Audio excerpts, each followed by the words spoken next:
Good morning students. ਅੱਜ ਆਪਾਂ ਗੱਲ ਕਰਾਂਗੇ origin of war। The origin of war means ਜੰਗ ਦੀ ਉਤਪਤੀ। ਜੰਗ ਦੀ ਉਤਪਤੀ ਬਹੁਤ ਹੀ ਪੁਰਾਣੇ ਸਮੇਂ ਤੋਂ ਹੋਈ ਹੈ। ਆਦਿ ਮਨੁੱਖ ਦੇ ਨਾਲ ਨਾਲ ਜੰਗ ਦਾ ਵੀ ਇਸ ਨਾਲ ਹੀ ਵਿਕਾਸ ਹੁੰਦਾ ਆ ਰਿਹਾ ਹੈ। 1960 ਵਿੱਚ ਹੋਏ ਇੱਕ ਸਰਵੇਖਣ ਦੇ ਅਨੁਸਾਰ 14,351 ਜੰਗਾਂ ਲੜੀਆਂ ਹਨ ਅਤੇ ਮਨੁੱਖ ਦੀਆਂ ਲਗਭਗ 185 ਪੀੜ੍ਹੀਆਂ ਗੁਜ਼ਰ ਚੁੱਕੀਆਂ ਸਨ। ਇਹ ਸਾਰੀਆਂ ਜੰਗਾਂ ਵਿੱਚ ਹੀ ਉਲਝਦੀਆਂ ਰਹੀਆਂ ਹਨ। ਇੱਕ ਅੰਦਾਜ਼ੇ ਅਨੁਸਾਰ ਕੇਵਲ 10 ਪੀੜ੍ਹੀਆਂ ਨੇ ਵੀ ਸ਼ਾਂਤੀਪੂਰਨ ਜੀਵਨ ਬਤੀਤ ਕੀਤਾ। ਇਸ ਸਰਵੇਖਣ ਨੂੰ ਦੇਖਿਆਂ ਅਸੀਂ ਕਹਿ ਸਕਦੇ ਹਾਂ ਕਿ ਮਨੁੱਖ ਦੇ ਵਿਕਾਸ ਦੇ ਨਾਲ ਨਾਲ ਜੰਗਾਂ ਦਾ ਵੀ ਵਿਕਾਸ ਹੋਇਆ ਹੈ। ਗਿਆਨ ਵਿਗਿਆਨ ਦੀ ਤਰੱਕੀ ਨਾਲ ਜੰਗੀ ਚਾਲਾਂ ਵਿੱਚ ਵੀ ਤਰੱਕੀ ਹੋਈ ਹੈ। ਇਸ ਤੋਂ ਇਲਾਵਾ ਉਦਯੋਗਿਕ ਕ੍ਰਾਂਤੀ ਨੇ ਜੰਗ ਦੇ ਰੂਪ ਰੇਖਾ ਵਿੱਚ ਵੀ ਕ੍ਰਾਂਤੀਕਾਰੀ ਪਰਿਵਰਤਨ ਲਿਆਂਦੇ। ਉਦਯੋਗਿਕ ਕ੍ਰਾਂਤੀ ਨਾਲ ਹਥਿਆਰਾਂ ਅਤੇ ਜੰਗੀ ਚਾਲਾਂ ਵਿੱਚ ਬਹੁਤ ਵੱਡੀਆਂ ਤਬਦੀਲੀਆਂ ਆਈਆਂ, ਜਿਸ ਕਾਰਨ ਜੰਗਬਾਜ਼ੀ ਦਾ ਰੂਪ ਹੀ ਬਦਲ ਗਿਆ ਤੇ ਜੰਗ ਦੇ ਪਿਛੋਕੜ ਅਤੇ ਉਤਪਤੀ ਨੂੰ ਸਮਝਣ ਲਈ ਉਸ ਨੂੰ ਅਸੀਂ 4 ਭਾਗਾਂ ਵਿੱਚ ਵੰਡ ਸਕਦੇ ਹਾਂ। ਉਹ ਭਾਗ ਇਸ ਪ੍ਰਕਾਰ ਹਨ। ਐਨੀਮਲ ਵਾਰਫੇਅਰ, ਜਿਸ ਨੂੰ ਪਸ਼ੂਆਂ ਦੀ ਯੁੱਧ ਕਲਾ ਵੀ ਕਿਹਾ ਜਾਂਦਾ ਹੈ, 1415 to 1648। ਨੰਬਰ 2 ਪਰਮਿਟਿਵ ਵਾਰਫੇਅਰ, ਜਿਸ ਨੂੰ ਪ੍ਰਾਚੀਨ ਯੁੱਧ ਕਲਾ ਵੀ ਕਿਹਾ ਜਾਂਦਾ ਹੈ, 1648 to 1789। ਹਿਸਟੋਰੀਕਲ ਵਾਰਫੇਅਰ, ਇਤਿਹਾਸਿਕ ਯੁੱਧ ਕਲਾ, 1789 to 1914। ਮਾਡਰਨ ਵਾਰਫੇਅਰ, ਆਧੁਨਿਕ ਯੁੱਧ ਕਲਾ, 1914 to till day। Animal warfare, ਜੋ ਕਿ 1415 to 1648 ਹੈ, ਜਿਸ ਨੂੰ ਅਸੀਂ ਪਸ਼ੂਆਂ ਦੀ ਯੁੱਧ ਕਲਾ ਦਾ ਨਾਮ ਵੀ ਦਿੰਦੇ ਹਾਂ। ਮਨੁੱਖ ਨੂੰ ਲੜਾਈ ਦੀ ਪ੍ਰਵਿਰਤੀ ਜਾਨਵਰਾਂ ਤੋਂ ਵਿਰਸੇ ਵਿੱਚ ਮਿਲਦੀ ਹੈ। ਮਨੁੱਖ ਨੇ ਇਸ ਦੁਨੀਆ ਵਿੱਚ ਆ ਕੇ ਹੌਲੀ ਹੌਲੀ ਵਿਕਾਸ ਕੀਤਾ ਅਤੇ ਕਈ ਰੂਪ ਬਦਲੇ। ਮਨੁੱਖ ਨੂੰ ਗਰਮੀ, ਸਰਦੀ, ਮੀਂਹ ਕਣੀ, ਮੌਸਮ ਦਾ ਅਹਿਸਾਸ ਹੋਣ ਲੱਗਿਆ। ਹੌਲੀ ਹੌਲੀ ਮਨੁੱਖਾਂ ਦੀ ਗਿਣਤੀ ਵਧਣੀ ਸ਼ੁਰੂ ਹੋਈ ਅਤੇ ਉਹਨਾਂ ਵਿੱਚ ਲੜਾਈਆਂ ਸ਼ੁਰੂ ਹੋਣ ਲੱਗੀਆਂ।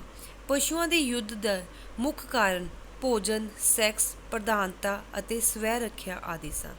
ਸ਼ਕਤੀਸ਼ਾਲੀ ਜਾਨਵਰ ਆਪਣੇ ਤੋਂ ਕਮਜ਼ੋਰ ਜਾਨਵਰ ਦਾ ਸ਼ਿਕਾਰ ਕਰਦੇ ਸਨ ਅਤੇ ਕਮਜ਼ੋਰ ਜਾਨਵਰ ਆਪਣੀ ਤੋਂ ਆਪਣੇ ਪਰਿਵਾਰ ਦੀ ਰੱਖਿਆ ਲਈ ਚਿੰਤਿਤ ਰਹਿੰਦੇ ਸਨ। ਇਸੇ ਤਰ੍ਹਾਂ ਮਨੁੱਖਾਂ ਨੂੰ ਵੀ ਆਪਣੀ ਤੇ ਆਪਣੇ ਪਰਿਵਾਰ ਦੀ ਚਿੰਤਾ ਲੱਗੀ ਰਹਿੰਦੀ ਹੈ।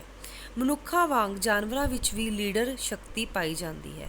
ਜਿਵੇਂ ਬਾਂਦਰਾਂ ਵਿੱਚ ਬਾਂਦਰਾਂ ਅਤੇ ਲੰਗੂਰਾਂ ਆਦਿ ਨੂੰ ਫੜ ਕੇ ਤਜਰਬੇ ਕੀਤੇ ਗਏ ਹਨ ਅਤੇ ਨਤੀਜੇ ਕੱਢੇ ਹਨ ਕਿ ਜੇਕਰ ਉਹਨਾਂ ਵਿੱਚ ਗੁੱਟਬੰਦੀ ਕਰਕੇ ਲੜਾਈ ਛਿੜ ਜਾਵੇ ਤਾਂ ਇਹ ਲੜਾਈ ਸਾਰੇ ਗੁੱਟਾਂ ਵਿੱਚ ਫੈਲ ਜਾਂਦੀ ਹੈ ਅਤੇ ਛੇਤੀ ਛੇਤੀ ਬੰਦ ਨਹੀਂ ਹੁੰਦੀ। ਇਸੇ ਤਰ੍ਹਾਂ ਮਨੁੱਖਾਂ ਵਿੱਚ ਵੀ ਗੁੱਟਬੰਦੀ ਦੇ ਧੜਿਆਂ ਕਰਕੇ ਅਕਸਰ ਲੜਾਈਆਂ ਹੁੰਦੀਆਂ ਰਹਿੰਦੀਆਂ ਹਨ। ਪਸ਼ੂਆਂ ਵਿੱਚ ਇਲਾਕੇ ਲਈ ਯੁੱਧ ਹੁੰਦੇ ਰਹਿੰਦੇ ਹਨ। ਜਿਵੇਂ ਕਿ ਕਈ ਵਾਰ ਕੋਈ ਪਸ਼ੂ ਬਾਹਰਲੇ ਇਲਾਕੇ ਵਿੱਚੋਂ ਆ ਜਾਵੇ ਤਾਂ ਉਸ ਇਲਾਕੇ ਦੇ ਪਸ਼ੂ ਉਸ ਦਾ ਵਿਰੋਧ ਕਰਦੇ ਹਨ। ਇਸ ਤੋਂ ਇਲਾਵਾ ਜਾਨਵਰ ਵਿੱਚ ਵੀ ਵਿਰੋਧੀ ਸੈਕਸ ਕਰਨ ਕਾਰਨ ਵੀ ਆਮ ਲੜਾਈ ਝਗੜੇ ਹੁੰਦੇ ਰਹਿੰਦੇ ਹਨ। ਮਨੁੱਖ ਵੀ ਇਲਾਕੇ ਤੇ ਸੈਕਸ ਕਰਕੇ ਆਪਸ ਵਿੱਚ ਝਗੜਦੇ ਰਹਿੰਦੇ ਹਨ। ਇਸ ਦੇ ਮੁੱਖ ਕਾਰਨ ਪਸ਼ੂਆਂ ਦੀ ਜੰਗ ਦੇ ਮੁੱਖ ਕਾਰਨ ਭੋਜਨ, ਸੈਕਸ, ਪ੍ਰਧਾਨਤਾ, ਸਵੈ ਰੱਖਿਆ ਆਦਿ ਹੀ ਹਨ। ਮੈਥਡਸ, ਲੜਾਈ ਦੇ ਢੰਗ, ਜਿਵੇਂ ਜਾਨਵਰਾਂ ਵਿੱਚ ਕੀੜੇ ਮਕੌੜੇ ਆਪਣੇ ਜਿਉਣ ਵਾਸਤੇ ਲੜਾਈਆਂ ਕਰਦੇ ਹਨ, ਇਸੇ ਤਰ੍ਹਾਂ ਮਨੁੱਖ ਵੀ ਆਪਣੇ ਮੁੱਢ ਤੋਂ ਹੀ ਲੜਦੇ ਝਗੜਦੇ ਆਏ ਹਨ ਅਤੇ ਇਹਨਾਂ ਦੇ ਲੜਾਈ ਦੇ ਢੰਗਾਂ ਵਿੱਚ ਕਾਫੀ ਹੱਦ ਤੱਕ ਆਪਸ ਵਿੱਚ ਮੇਲ ਖਾਂਦੇ ਹਨ। ਸ਼ੁਰੂ ਵਿੱਚ ਮਨੁੱਖ ਸ਼ਿਕਾਰੀ ਨਹੀਂ ਬਲਕਿ ਸ਼ਿਕਾਰ ਸੀ, ਇਸ ਲਈ ਲੜਾਈ ਕਮਜ਼ੋਰ ਮਨੁੱਖ ਆਪਣੀ ਰੱਖਿਆ ਲਈ ਕਰਦੇ ਸੀ। ਪਸ਼ੂਆਂ ਦੇ ਵੀ ਲੜਾਈ ਕਰਨ ਦੇ ਢੰਗ ਅਤੇ ਆਪਣੇ ਬਚਾਓ ਦੇ ਤਰੀਕੇ ਵੀ ਵੱਖੋ ਵੱਖਰੇ ਸਨ। ਜਿਵੇਂ ਸ਼ੇਰ ਜਾਂ ਅਜਗਰ ਵਰਗੇ ਜੀਵ ਇਕੱਲੇ ਇਕੱਲੇ ਲੜਦੇ ਹਨ। ਸ਼ਹਿਦ ਦੀਆਂ ਮੱਖੀਆਂ ਜਾਂ ਕੀੜੀਆਂ ਇਕੱਠੀਆਂ ਹੋ ਕੇ ਗੁੱਟ ਬਣਾ ਕੇ ਲੜਦੀਆਂ ਹਨ। ਜੋ ਕੋਈ ਇਹਨਾਂ ਦੇ ਇਲਾਕੇ ਵਿੱਚ ਆ ਜਾਵੇ ਤਾਂ ਇਹ ਹਮਲਾ ਵਾਲੀ ਕਾਰਵਾਈ ਕਰਦੀਆਂ ਹਨ। ਕੁਝ ਜਾਨਵਰ ਗਤੀਸ਼ੀਲ ਦੇ ਸਹਾਰੇ ਆਪਣੀ ਸਵੈ ਰੱਖਿਆ ਕਰਦੇ ਹਨ, ਜਿਵੇਂ ਹਿਰਨ, ਪੰਛੀ ਆਦਿ। ਹਾਥੀ, ਗੈਂਡਾ ਆਦਿ ਆਪਣੇ ਮਜ਼ਬੂਤ ਸਰੀਰ ਅਤੇ ਜ਼ੋਰ ਦੀ ਵਰਤੋਂ ਕਰਕੇ ਆਪਣੀ ਸੁਰੱਖਿਆ ਕਰਦੇ ਹਨ। ਆਦਿ ਮਾਨਵ ਨੇ ਪੱਥਰ ਸੁੱਟਣ ਦੀ ਪ੍ਰਥਾ ਨੂੰ ਸ਼ੁਰੂ ਕੀਤਾ ਅਤੇ ਹਮਲਾਵਰੀ ਕਾਰਵਾਈਆਂ ਕੀਤੀਆਂ। ਪਸ਼ੂਆਂ ਦੀ ਯੁੱਧ ਕਲਾ ਦੇ ਮਨੁੱਖੀ ਯੁੱਧ ਕਲਾ ਨੂੰ ਉੱਨਤ ਕਰਨ ਵਿੱਚ ਮਹੱਤਵਪੂਰਨ ਭੂਮਿਕਾ ਨਿਭਾਈ। ਨੈਕਸਟ, ਡਾਕਟਰਿਨਸ, ਥਿਊਰੀਜ਼, ਜਿਸ ਨੂੰ ਸਿਧਾਂਤ ਵੀ ਕਿਹਾ ਜਾਂਦਾ ਹੈ। ਪਸ਼ੂ ਯੁੱਧ ਕਲਾ ਦਾ ਮੁੱਖ ਸਿਧਾਂਤ ਕਮਜ਼ੋਰ ਦਾ ਨਾਸ਼ ਕਰਨਾ ਹੈ। ਇਸ ਸਿਧਾਂਤ ਅਨੁਸਾਰ ਸ਼ਕਤੀਸ਼ਾਲੀ ਨੂੰ ਜਿਉਣ ਦਾ ਅਧਿਕਾਰ ਹੈ ਅਤੇ ਕਮਜ਼ੋਰ ਨੂੰ ਜਿਉਣ ਦਾ ਕੋਈ ਅਧਿਕਾਰ ਨਹੀਂ। ਪਸ਼ੂਆਂ ਵਿੱਚ ਤਾਕਤਵਰ ਕਮਜ਼ੋਰ ਨੂੰ ਦਬਾਉਂਦਾ ਹੈ। ਜਿਵੇਂ ਕੁਝ ਸ਼ਕਤੀਸ਼ਾਲੀ ਜਾਨਵਰ ਸ਼ੇਰ, ਅਜਗਰ, ਗੈਂਡਾ ਆਦਿ ਆਪਣੇ ਤੋਂ ਕਮਜ਼ੋਰ ਨੂੰ ਸ਼ਿਕਾਰ ਬਣਾਉਂਦੇ ਹਨ। ਇਸ ਸੰਬੰਧ ਵਿੱਚ ਇਹ ਇੱਕ ਪੁਰਾਣੀ ਕਹਾਵਤ ਵੀ ਮਸ਼ਹੂਰ ਹੈ ਕਿ ਵੱਡੀ ਮੱਛੀ ਛੋਟੀ ਮੱਛੀ ਨੂੰ ਖਾ ਜਾਂਦੀ ਹੈ, ਜਿਸ ਦੀ ਲਾਠੀ ਉਸ ਦੀ ਭੈਂਸ। ਪਸ਼ੂਆਂ ਦੀ ਯੁੱਧ ਕਲਾ ਦਾ ਇੱਕ ਹੀ ਸਿਧਾਂਤ ਸੀ ਕਿ ਉਹ ਆਪਣੇ ਤੋਂ ਇਕੱਲੇ ਵਿੱਚ ਆਏ ਦੂਜੇ ਵਿਰੋਧੀ ਜਾਨਵਰਾਂ ਨੂੰ ਮਾਰਨ ਦਾ ਨਹੀਂ ਸਗੋਂ ਭਜਾਉਣ ਦਾ ਯਤਨ ਕਰਦੇ ਸਨ। ਜਿਵੇਂ ਇੱਕ ਇਲਾਕੇ ਦੇ ਸ਼ੇਰ ਜੇਕਰ ਦੂਜੇ ਇਲਾਕੇ ਵਿੱਚ ਚਲਾ ਜਾਂਦਾ ਤਾਂ ਉੱਥੋਂ ਦੇ ਇਲਾਕੇ ਦੇ ਸ਼ੇਰ ਵਿਰੋਧੀ ਇਲਾਕੇ ਨੂੰ ਸ਼ੇਰ ਨੂੰ ਡਰਾ ਕੇ ਭਜਾ ਕੇ ਦਾ ਯਤਨ ਕਰਦੇ ਸਨ, ਪਰੰਤੂ ਮਨੁੱਖ ਆਪਣੇ ਵਿਰੋਧੀ ਨੂੰ ਜਾਨ ਤੋਂ ਮਾਰ ਦਿੰਦੇ ਸਨ। ਸ਼ੁਰੂ ਤੋਂ ਹੀ ਤਾਕਤਵਰ ਰਾਜੇ ਕਮਜ਼ੋਰ ਦੇ ਛੋਟੇ ਰਾਜ ਉੱਤੇ ਅਧਿਕਾਰ ਕਰ ਲੈਂਦੇ ਸਨ ਅਤੇ ਤਾਕਤਵਰ ਕਬੀਲੇ ਕਮਜ਼ੋਰ ਕਬੀਲੇ ਤੇ ਲੋਕਾਂ ਨੂੰ ਲੁੱਟਦੇ ਸਨ। ਉਸ ਸਮੇਂ ਅਸੀਂ ਭੋਜਨ ਨੂੰ ਜੰਗ ਦਾ ਮੁੱਖ ਕਾਰਨ ਮੰਨਦੇ ਸਨ, ਪਰ ਅਜੋਕੇ ਸਮੇਂ ਵਿੱਚ ਇਸ ਨੂੰ ਆਰਥਿਕ ਕਾਰਨਾਂ ਦਾ ਨਾਮ ਦਿੱਤਾ ਜਾਂਦਾ ਹੈ ਅਤੇ ਇਸ ਤੋਂ ਇਲਾਵਾ ਸੱਭਿਆਚਾਰਿਕ, ਰਾਜਨੀਤਿਕ, ਧਾਰਮਿਕ ਆਦਿ ਕਾਰਨਾਂ ਕਰਕੇ ਜੰਗਾਂ ਦੀ ਸ਼ੁਰੂਆਤ ਹੁੰਦੀ ਹੈ। ਨੈਕਸਟ, ਪਰਮਿਟਿਵ ਵਾਰਫੇਅਰ, ਜਿਸ ਨੂੰ ਅਸੀਂ ਪ੍ਰਾਚੀਨ ਯੁੱਧ ਕਲਾ ਵੀ ਕਿਹਾ ਜਾਂਦਾ ਹੈ, ਜੋ ਕਿ 1648 to 1789। ਪ੍ਰਾਚੀਨ ਯੁੱਧ ਕਲਾ ਦੇ ਨਾਮ ਤੋਂ ਹੀ ਇਹ ਸਿੱਧ ਹੋ ਜਾਂਦਾ ਹੈ ਕਿ ਪੁਰਾਣੇ ਯੁੱਧ ਦੇ ਢੰਗਾਂ ਬਾਰੇ ਗੱਲ ਕੀਤੀ ਜਾ ਰਹੀ ਹੈ। ਹੁਣ ਅਸੀਂ ਜਾਣਦੇ ਹਾਂ ਕਿ ਪ੍ਰਾਚੀਨ ਲੋਕ ਕੌਣ ਸਨ। ਪ੍ਰਾਚੀਨ ਲੋਕ ਸੱਭਿਅਕ ਲੋਕ ਸਨ ਜੋ ਵੱਖ-ਵੱਖ ਕਬੀਲਿਆਂ ਵਿੱਚ ਰਹਿੰਦੇ ਸਨ। ਉਹ ਵੱਖ-ਵੱਖ ਕਬੀਲਿਆਂ ਵਿੱਚ ਵੱਖ-ਵੱਖ ਸੰਕੇਤਾਂ ਦੀ ਭਾਸ਼ਾ ਬੋਲਦੇ ਸਨ, ਪਰ ਉਹਨਾਂ ਨੂੰ ਲਿਖਤੀ ਗਿਆਨ ਦੀ ਜਾਣਕਾਰੀ ਨਹੀਂ ਸੀ। ਉਹ ਆਪਣੇ ਸੁਨਹਿਰੇ ਸੰਕੇਤਾਂ, ਇਸ਼ਾਰਿਆਂ ਜਾਂ ਜ਼ੁਬਾਨੀ ਭਾਸ਼ਾ ਵਿੱਚ ਹੀ ਦਿੰਦੇ ਸਨ। ਪਹਿਲਾਂ ਆਦਿ ਮਨੁੱਖ ਜੰਗਲ ਵਿੱਚ ਨੰਗ-ਤੜੰਗੇ ਫਿਰਦੇ ਰਹਿੰਦੇ ਸਨ, ਪਰ ਫਿਰ ਪ੍ਰਾਚੀਨ ਕਾਲ ਵਿੱਚ ਉਹਨਾਂ ਨੇ ਪਰਿਵਾਰ ਵਿੱਚ ਰਹਿਣਾ ਸ਼ੁਰੂ ਕਰ ਦਿੱਤਾ। ਠੰਡ, ਗਰਮੀ, ਬਰਸਾਤ ਤੋਂ ਬਚਣ ਲਈ ਉਹਨਾਂ ਨੇ ਛੋਟੇ-ਛੋਟੇ ਪੱਥਰਾਂ ਅਤੇ ਮਿੱਟੀ ਦੇ ਘਰ ਬਣਾਉਣੇ ਆਰੰਭ ਕਰ ਦਿੱਤੇ। ਪਹਿਲਾਂ ਆਦਿ ਮਨੁੱਖ ਜੰਗਲੀ ਫਲ ਅਤੇ ਪੱਤੇ ਖਾ ਕੇ ਗੁਜ਼ਾਰਾ ਕਰਦੇ ਸਨ, ਪਰ ਫਿਰ ਪ੍ਰਾਚੀਨ ਕਾਲ ਵਿੱਚ ਅਸਭਿਅਤ ਲੋਕਾਂ ਨੇ ਖੇਤੀਬਾੜੀ ਦਾ ਧੰਦਾ ਸ਼ੁਰੂ ਕਰ ਦਿੱਤਾ। ਖੇਤੀਬਾੜੀ ਕਰਨ ਲਈ ਬਣਦੇ ਸੰਦ ਜਿਵੇਂ ਕੁਲਹਾੜੀ, ਕਹੀ, ਖੁਰਪਾ ਆਦਿ ਹਥਿਆਰਾਂ ਦੇ ਰੂਪ ਵਿੱਚ ਵਰਤਣ ਲੱਗ ਪਏ। ਮਨੁੱਖ ਨੇ ਪ੍ਰਾਚੀਨ ਕਾਲ ਵਿੱਚ ਜੰਗਲੀ ਜਾਨਵਰਾਂ ਜਿਵੇਂ ਘੋੜੇ, ਹਥਿਆਰਾਂ ਨੂੰ ਕਾਬੂ ਕੀਤਾ ਅਤੇ ਉਹਨਾਂ ਦੀ ਵਰਤੋਂ ਸਮਾਨ ਦੀ ਢੋਆ-ਢੁਆਈ ਲਈ, ਸਵਾਰੀ ਲਈ ਤੇ ਲੜਾਈਆਂ ਲਈ ਆਰੰਭ ਕਰ ਦਿੱਤੀ। ਆਦਿ ਮਨੁੱਖ ਦੇ ਕਬੀਲੇ ਬਣਾ ਕੇ ਲੜਨਾ ਸ਼ੁਰੂ ਕਰ ਦਿੱਤਾ।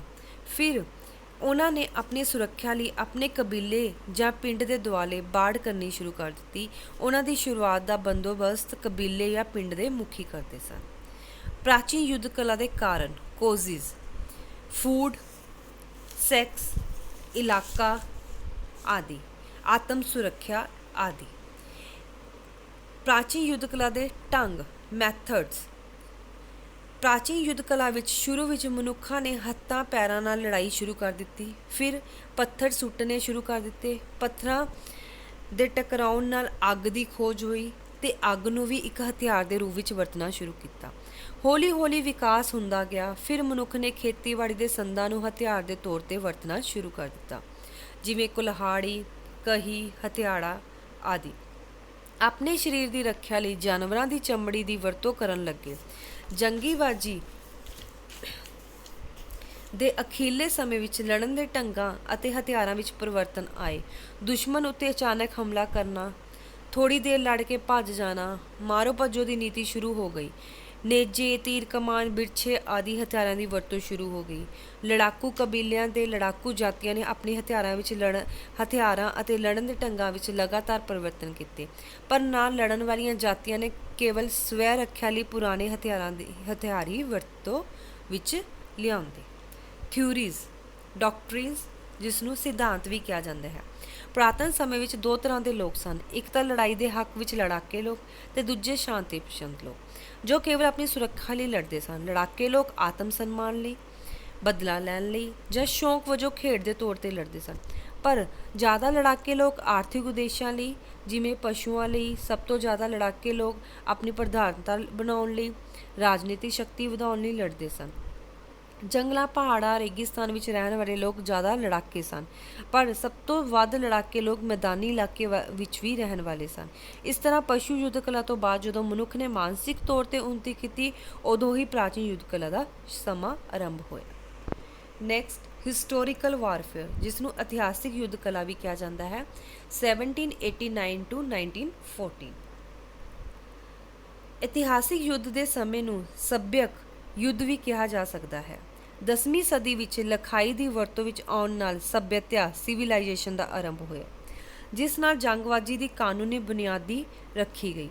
ਰਾਜਿਆਂ ਨੇ ਆਪਣੇ ਇਲਾਕੇ ਵਧਾਉਣੇ ਸ਼ੁਰੂ ਕਰ ਦਿੱਤੇ ਸਨ, ਧਨ ਅਤੇ ਸ਼ਕਤੀ ਪ੍ਰਾਪਤ ਕਰਨ ਲੱਗੇ, ਲੜਾਈ ਦੇ ਢੰਗਾਂ ਵਿੱਚ ਪਰਿਵਰਤਨ ਹੋਇਆ ਅਤੇ ਫੌਜੀ ਸਾਜੋ ਸਮਾਨ ਵਿੱਚ ਵੀ ਉੱਨਤੀ ਹੋਈ। ਲੜਾਈ ਦੇ ਕਾਰਨ, ਕੋਜ਼ਿਸ, ਮੈਥਡ। ਇਤਿਹਾਸਿਕ ਯੁੱਧਾਂ ਦੇ ਕਾਰਨ ਵੀ ਲਗਭਗ ਉਹੀ ਸਨ। ਇਹਨਾਂ ਦੇ ਮਹੱਤਵ ਵਿੱਚ ਕਾਫੀ ਅੰਤਰ ਪਾਇਆ ਜਾਂਦਾ ਹੈ। ਜਿਵੇਂ ਸੱਭਿਅਕ ਲੋਕ ਭੋਜਨ ਲਈ ਘੱਟ ਹੀ ਲੜਦੇ ਸਨ, ਉਹ ਆਪਣੀ ਆਰਥਿਕ ਸਥਿਤੀ ਨੂੰ ਮਜ਼ਬੂਤ ਕਰਨ ਲਈ ਲੜਦੇ ਸਨ। ਇਸੇ ਤਰ੍ਹਾਂ ਰਾਜਨੀਤਿਕ ਲੜਾਈ ਪਸ਼ੂ ਜੰਗ ਸਮੇਂ ਜਾਂ ਪ੍ਰਾਚੀਨ ਜੰਗ ਸਮੇਂ ਘੱਟ ਹੀ ਹੁੰਦੀ ਸੀ, ਪਰ ਸੱਭਿਅਕ ਆਗੂ ਆਪਣੀ ਰਾਜਨੀਤਿਕ ਸ਼ਕਤੀ ਵਧਾਉਣ ਲਈ ਆਪਸ ਵਿੱਚ ਲੜਨ ਲੱਗ ਪਏ। ਇਤਿਹਾਸਿਕ ਯੁੱਧਾਂ ਦੇ ਕਾਰਨ ਹੇਠ ਲਿਖੇ ਹਨ। ਨੰਬਰ 1, ਆਰਥਿਕ ਕਾਰਨ। Number 2, sex. ਨੰਬਰ 3, ਰਾਜਨੀਤਿਕ ਕਾਰਨ। ਇਤਿਹਾਸਿਕ ਜੰਗਬਾਜ਼ੀ ਦੇ ਸਮੇਂ ਹਰੇਕ ਰਾਜਾ ਆਪਣੀ ਰਾਜਨੀਤਿਕ ਸ਼ਕਤੀ ਵਧਾਉਣਾ ਚਾਹੁੰਦਾ ਸੀ। ਜਦੋਂ ਵੀ ਕੋਈ ਰਾਜਾ ਇਸ ਪੱਖੋਂ ਕਮਜ਼ੋਰ ਹੋ ਜਾਂਦਾ ਸੀ ਤਾਂ ਉਸ ਦੇ ਲੋਕ ਵੀ ਉਸ ਖਿਲਾਫ ਬਗਾਵਤ ਕਰ ਦਿੰਦੇ ਸਨ ਅਤੇ ਵਿਦੇਸ਼ੀ ਹਮਲਾਵਰਾਂ ਨਾਲ ਹਮਲਾ ਕਰਦੇ ਸਨ। ਇਤਿਹਾਸ ਵਿੱਚ ਅਣਗਿਣਤ ਅਜਿਹੀਆਂ ਉਦਾਹਰਨਾਂ ਵੇਖਣ ਨੂੰ ਮਿਲਦੀਆਂ ਹਨ। ਇਤਿਹਾਸਿਕ ਯੁੱਧ ਕਲਾ ਦੇ ਢੰਗ, ਮੈਥਡਸ। ਆਰੰਭ ਵਿੱਚ ਇਨਸਾਨਾਂ ਕੋਲ ਹਥਿਆਰ ਨਹੀਂ ਹੁੰਦੇ ਸਨ, ਉਹਨਾਂ ਕੋਲ ਸਿਰਫ ਹੱਥ, ਪੈਰ ਅਤੇ ਦੰਦ ਹੀ ਹਥਿਆਰ ਸਨ। ਫਿਰ ਉਹਨਾਂ ਨੇ ਇੱਕ ਦੂਜੇ ਉੱਤੇ ਪੱਥਰ ਸੁੱਟਣੇ ਸ਼ੁਰੂ ਕੀਤੇ। ਪੱਥਰ ਹੀ ਇਨਸਾਨੀ ਹੱਥ ਵਿੱਚ ਸਭ ਤੋਂ ਪਹਿਲਾ ਸਮਰੱਥ ਹਥਿਆਰ ਸੀ। ਪੱਥਰਾਂ ਦੇ ਆਪਸ ਵਿੱਚ ਟਕਰਾਉਣ ਨਾਲ ਅੱਗ ਦੀ ਖੋਜ ਹੋਈ। ਅੱਗ ਨੂੰ ਵੀ ਇੱਕ ਹਥਿਆਰ ਵਾਂਗ ਵਰਤਣਾ ਸ਼ੁਰੂ ਕਰ ਦਿੱਤਾ। ਪ੍ਰਾਚੀਨ ਲੋਕ ਦੋ ਸਿਧਾਂਤਾਂ ਨੂੰ ਮੁੱਖ ਰੱਖ ਕੇ ਹਥਿਆਰ ਬਣਾਉਂਦੇ ਸਨ, ਇੱਕ ਹਮਲਾ ਤੇ ਦੂਜਾ ਆਪਣੀ ਰੱਖਿਆ ਲਈ। ਉਹ ਖੇਤੀਬਾੜੀ ਦੇ ਸੰਦ ਜਿਵੇਂ ਕੁਲਹਾੜੀ, ਕਹੀ, ਵਲੀਚਾ, ਹਥੌੜਾ ਆਦਿ ਨੂੰ ਹਥਿਆਰ ਦੇ ਤੌਰ ਵਿੱਚ ਵਰਤਣ ਲੱਗ ਪਏ। ਉਹ ਆਪਣੇ ਹਥਿਆਰ ਲੱਕੜੀ, ਹੱਡੀਆਂ, ਪੱਥਰਾਂ ਜਾਂ ਧਾਤੂ ਦੇ ਬਣਾਉਂਦੇ ਸਨ। ਆਪਣੇ ਸਰੀਰ ਦੀ ਸੁਰੱਖਿਆ ਲਈ ਜਾਨਵਰਾਂ ਦੀ ਖਾਲ ਦੀ ਵਰਤੋਂ ਕਰਦੇ ਸਨ। ਇਸੇ ਤਰ੍ਹਾਂ ਤਬਦੀਲੀ ਹੁੰਦੀ ਗਈ, ਵਿਕਾਸ ਹੁੰਦਾ ਗਿਆ ਤੇ ਲੜਾਈ ਦੇ ਢੰਗਾਂ ਤੇ ਹਥਿਆਰਾਂ ਵਿੱਚ ਵੀ ਪਰਿਵਰਤਨ ਹੋਏ। ਇਸ ਸਮੇਂ ਦੌਰਾਨ ਜੰਗ ਵਿੱਚ ਘੋੜਸਵਾਰ ਸੈਨਾ, ਹਾਥੀ ਸੈਨਾ, ਊਠ ਸੈਨਾ, ਰੱਥ ਸੈਨਾ ਆਦਿ ਦੀ ਵਰਤੋਂ ਸ਼ੁਰੂ ਹੋਈ। ਸੈਨਿਕਾਂ ਨੇ ਆਪਣੇ ਹਥਿਆਰਾਂ ਲਈ ਢਾਲ, ਲੋਹੇ ਦੇ ਟੋਪ, ਕਵਚ ਆਦਿ ਦੀ ਵਰਤੋਂ ਸ਼ੁਰੂ ਕਰ ਦਿੱਤੀ। ਸੰਸਾਰ ਦੇ ਭਿੰਨ-ਭਿੰਨ ਭਾਗਾਂ ਵਿੱਚ ਫੌਜੀ ਸੰਗਠਨ, ਹਥਿਆਰ ਦੇ ਲੜਨ ਦੇ ਢੰਗਾਂ ਵਿੱਚ ਵਧੇਰੇ ਤਬਦੀਲੀ ਹੋਈ। ਅਲੱਗ-ਅਲੱਗ ਸਭਿਅਤਾ ਦੇ ਲੋਕਾਂ ਨੇ ਵੱਖਰੇ ਢੰਗਾਂ ਨਾਲ ਲੜਨਾ ਸ਼ੁਰੂ ਕਰ ਦਿੱਤਾ। ਜਾਪਾਨ ਵਿੱਚ ਹਮੇਸ਼ਾ ਤਾਕਤਵਰ ਅਤੇ ਹੌਸਲੇ ਵਾਲੀ ਫੌਜ ਦੇ ਜ਼ੋਰ ਦਿੱਤਾ ਗਿਆ। ਚੀਨ ਅਤੇ ਭਾਰਤ ਸਭਿਅਤਾਵਾਂ ਕੋਲ ਵੀ ਵੱਡੀ ਸੰਖਿਆ ਵਿੱਚ ਫੌਜ ਮੌਜੂਦ ਸੀ। ਉਸ ਸਮੇਂ ਬਾਰੂਦ, ਗਨ ਪਾਊਡਰ ਹੋਂਦ ਵਿੱਚ ਆਉਣਾ ਨਾਲ ਤੋਪਾਂ ਦੀ ਵੀ ਸ਼ੁਰੂਆਤ ਹੋਈ। ਇਸ ਸਮੇਂ ਨਵੀਨੀਆਂ ਖੋਜਾਂ ਨੇ ਲੜਾਈ ਦੇ ਢੰਗਾਂ ਵਿੱਚ, ਜੰਗੀ ਚਾਲਾਂ ਵਿੱਚ ਬਹੁਤ ਹੀ ਤਬਦੀਲੀਆਂ ਲਿਆਂਦੀਆਂ। ਸਿਧਾਂਤ, ਡਾਕਟਰੀਨਸ। ਇਸ ਸਮੇਂ ਜੰਗ ਵਿੱਚ ਦੁਸ਼ਮਣ ਉੱਤੇ ਅਚਾਨਕ ਹਮਲੇ ਕਰਨ ਦੇ ਸਿਧਾਂਤ ਦੀ ਵਰਤੋਂ ਘੱਟ ਹੁੰਦੀ ਸੀ, ਸਗੋਂ ਇੱਕ ਸਿੱਖੇ ਹੋਏ ਇਲਾਕੇ ਵਿੱਚ ਫੌਜਾਂ ਵਿਚਕਾਰ ਹੁੰਦੀ ਸੀ। ਜਿਹੜਾ ਰਾਜਾ ਜਿੱਤ ਜਾਂਦਾ ਸੀ ਉਹ ਗੱਦੀ ਉੱਤੇ ਵਿਰਾਜਮਾਨ ਹੋ ਜਾਂਦਾ ਸੀ। ਇਹ ਜੰਗ ਕੇਵਲ ਫੌਜਾਂ ਵਿੱਚ ਤੱਕ ਸੀਮਤ ਹੁੰਦੀ ਸੀ, ਪਰ ਜੇ ਵਿਰੋਧੀ ਸੈਨਾ ਤੇ ਲੁੱਟ-ਮਾਰ ਦੇ ਮਨੋਰਥ ਨਾਲ ਹਮਲਾ ਕੀਤਾ ਹੋਵੇ ਤਾਂ ਆਮ ਜਨਤਾ ਡਰ ਜਾਂਦੀ ਸੀ। ਜੰਗ ਦੇ ਵੱਖ-ਵੱਖ ਸਿਧਾਂਤਾਂ ਦਾ ਵੱਖ-ਵੱਖ ਸਭਿਅਤਾਵਾਂ ਵਿੱਚ ਵਿਕਾਸ ਹੋਇਆ। ਇਸ ਸਮੇਂ ਦੌਰਾਨ ਕਈ ਸਭਿਅਤਾਵਾਂ ਵਿੱਚ ਫੌਜਾਂ ਦੀ ਇਕੱਠਤਾ, ਸੁਰੱਖਿਆ, ਸਹਿਯੋਗ, ਹੌਸਲੇ ਆਦਿ ਦੇ ਸਿਧਾਂਤਾਂ ਦੇ ਖੁੱਲ੍ਹ ਕੇ ਵਰਤੋਂ ਕੀਤੀ ਗਈ। ਸੰਸਾਰ ਦੇ ਕਈ ਹਿੱਸਿਆਂ ਵਿੱਚ ਫੌਜਾਂ ਦੀ ਗਿਣਤੀ ਵਿੱਚ ਵਾਧਾ ਕੀਤਾ ਗਿਆ। ਸੁਰੱਖਿਆ ਅਤੇ ਇਲਾਕਿਆਂ, ਖਾਈਆਂ ਆਦਿ ਦੀ ਵਰਤੋਂ, ਸੈਨਿਕਾਂ ਨੂੰ ਸਿਖਲਾਈ ਅਤੇ ਆਪਸੀ ਸਹਿਯੋਗ ਵਧਾਉਣ ਦੀਆਂ ਕੋਸ਼ਿਸ਼ ਕੀਤੀਆਂ ਗਈਆਂ। ਇਸ ਤੋਂ ਇਲਾਵਾ ਜੰਗ ਸੰਬੰਧੀ ਕੁਝ ਕਾਨੂੰਨ ਵੀ ਨਿਰਧਾਰਿਤ ਕੀਤੇ ਗਏ। Thank you.